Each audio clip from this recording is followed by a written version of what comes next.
সন্তান না হওয়ার জন্য বিয়ের 6 বছর পর স্বামী দ্বিতীয় বিয়ে করলো। আমি সেই খবরটা যেদিন প্রথম শুনলাম, আমার মনে হলো চারপাশটা অন্ধকার হয়ে গেছে। বুকের ভেতরটা হু হু করে উঠল। এত বছর ধরে যে মানুষটাকে আমি ভালোবেসে সংসার গড়েছি, যে মানুষের জন্য নিজের জীবনটা নিঃস্বার্থভাবে বিলিয়ে দিয়েছি, সেই মানুষটা আমার অক্ষমতার কারণে আমাকে ফেলে অন্য কাউকে বিয়ে করে নিল। আমাদের বিয়ে হয়েছিল খুব ধুমধামের মধ্যে। আমি তখন কেবল 22 বছরের মেয়ে, চোখে মুখে অজস্র স্বপ্ন।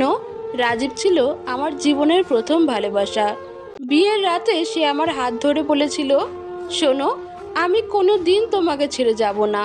তোমার হাত আমি একবার ধরেছি, এখন সারা জীবন ছাড়বো না। তার সেই কথায় আমার চোখ ভরে গিয়েছিল। আমি ভেবেছিলাম এই মানুষটাই আমার পৃথিবী। বিয়ের প্রথম বছরগুলো ছিল ভীষণ সুন্দর। রাজীব অফিস থেকে ফিরে এসে বলতো, আজ খুব ক্লান্ত হয়ে গেছি, কিন্তু তোমাকে দেখলেই সব ক্লান্তি উড়ে যায়। আমি রান্নাঘরে দাঁড়িয়ে হাসতাম, বলতাম, ক্লান্তি দূর করার জন্য আমার সাথে একটু বেশি সময় কাটাও। আমরা ঘন্টার পর ঘন্টা গল্প করতাম। মাঝরাতে বারান্দায় দাঁড়িয়ে আকাশের তারা গুনতাম। আমি স্বপ্ন দেখতাম একদিন আমাদের ঘরে ছোট্ট একটা শিশু আসবে, যার হাসি আমাদের ঘর ভরিয়ে তুলবে। কিন্তু সময় গড়ালো, 1 বছর, 2 বছর, 3 বছর। আমার কোল তখনও খালি।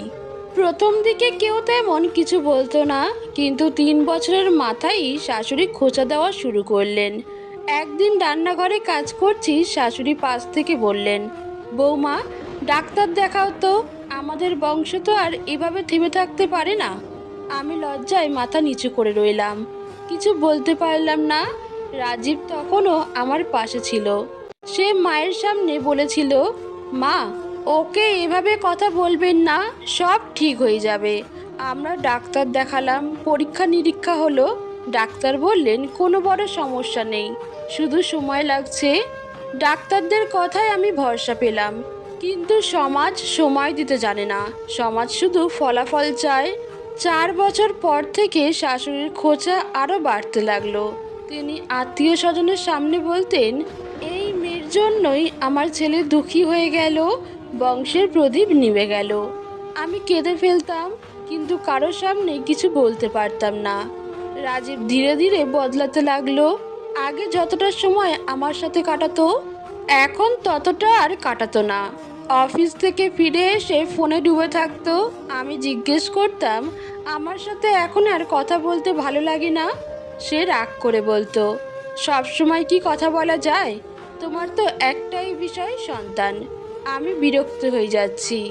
তার কথাগুলো আমাকে তীরের মতো বিদ্ধ। আমি চাইতাম ওকে শক্ত করে জড়িয়ে ধরতে, কিন্তু সে আমাকে এড়িয়ে যেত। বিয়ের 6 বছর পূর্ণ হওয়ার কিছুদিন আগে প্রতিবেশী এসে খবর দিল, ভাবি জানেন, রাজীব আবার বিয়ে করেছে, আজ নাকি রেজিস্ট্রি হয়েছে। আমি শুনেই হতবাক হয়ে গেলাম। হাত থেকে কাপটা পড়ে ভেঙে গেল। আমি চিৎকার করে কেঁদে উঠলাম, না, এটা হতে পারে না। রাজীব তো বলেছিল আমাকে কখনো ছাড়বে না। কয়েকদিন পর রাজীব সত্যিই নতুন বউকে নিয়ে এলো। সেদিন বাড়িটা সাজানো হলো ফুল দিয়ে, সবাই খুশিতে মেতে উঠল। শাশুড়ি হাসি মুখে নতুন বউকে বরণ করলেন। রাজীব তার হাতে লাল শাড়ি পরিয়ে দিল। আমি কোণে দাঁড়িয়ে সব দেখলাম। মনে হচ্ছিল আমি একেবারে অচেনা মানুষ। আমার বুকটা ফেটে যাচ্ছিল, কিন্তু আমি কাউকে কিছু বলতে পারছিলাম না।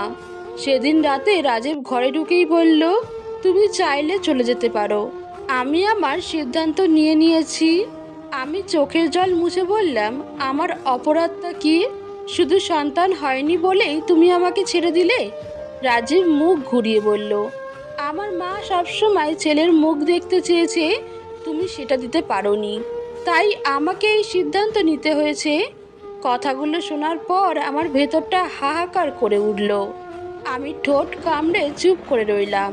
পরদিন ভোরে নিজের জিনিসপত্র গুছিয়ে বাবার বাড়ি চলে এলাম। বাবার বাড়িতে এসে নতুন লড়াই শুরু হলো। প্রতিবেশীরা ফিসফিস করে বলতো, স্বামী ছেড়ে দিয়েছে সন্তান না হওয়ার জন্য। এসব কথা শুনে আমি কেঁদে ফেলতাম, কিন্তু বাবা আমার হাত ধরে বললেন, মা, তুই কান্না থামা। সংসার মানেই শুধু স্বামী নয়, সংসার মানেই শুধু সন্তান নয়, সংসার মানে ভালোবাসা। তুই নিজের জন্য নতুন করে জীবন শুরু কর। বাবার কথায় আমি সাহস পেলাম। আমি স্কুলে চাকরি শুরু করলাম। বাচ্চাদের হাসি, তাদের দুষ্টুমি, তাদের ম্যাম ডাক আমাকে আবার বাঁচতে শিখালো। এরই মধ্যে অরিন্দম নামের একজন মানুষের সাথে পরিচয় হলো। তিনি স্কুলে অতিথি হিসেবে এসেছিলেন। ভদ্র, শান্ত, সম্মানিত জানেন। তিনি ধীরে ধীরে আমার সাথে কথা বলতে শুরু করলেন। একদিন আমি সাহস করে আমার অতীতের কথা বললাম। আমি বিয়ের 6 বছর পরও সন্তান না পাওয়ার স্বামী দ্বিতীয় বিয়ে করেছে। আমি ভেবেছিলাম জীবনের সব শেষ হয়ে গেছে। অরিন্দম আমার দিকে তাকিয়ে শান্তভাবে বললেন, একজন মানুষকে তার সন্তান হওয়ার ক্ষমতা দিয়ে বিচার করা যায় না। আসল হলো হৃদয়ের ভেতরের ভালোবাসা। তুমি তো একজন পূর্ণ মানুষ, তোমাকে অসম্পূর্ণ ভাবছো কেন?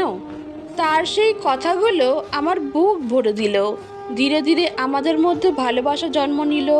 কয়েক বছর পর আমরা বিয়ে করলাম। আজ আমি অরিন্দমের সংসারে সুখী। সে কোনোদিন আমাকে দোষ দেয়নি, বরং প্রতিদিন বলেছে, তুমি আমার জীবনের আশীর্বাদ। আমরা দুজন মিলে এতিমখানায় কিছু বাচ্চার দায়িত্ব নিয়েছি। তাদের স্কুলের খরচ, পোশাক, চিকিৎসা সব কিছু আমরা দেখাশোনা করি। ওরা আমাদের ঘর ভরে দিয়েছে আনন্দে। আজ আমি বুঝি রাজীবের দ্বিতীয় বিয়েটাই আমার জীবনের সবচেয়ে বড় শিক্ষা ছিল। তার বিশ্বাসঘাতকতা আমাকে ধ্বংস করতে পারত, কিন্তু আমি ভেঙে পড়িনি। আমি নতুন করে বেঁচে উঠেছি। আমি এখন জানি, যদি কোনো একটা দরজা বন্ধ হয়ে যায়, অন্য দরজা খুলবেই। শুধু সাহস থাকতে হবে, আর নিজের ভেতরের ভালোবাসাটাই সবচেয়ে বড় শক্তি।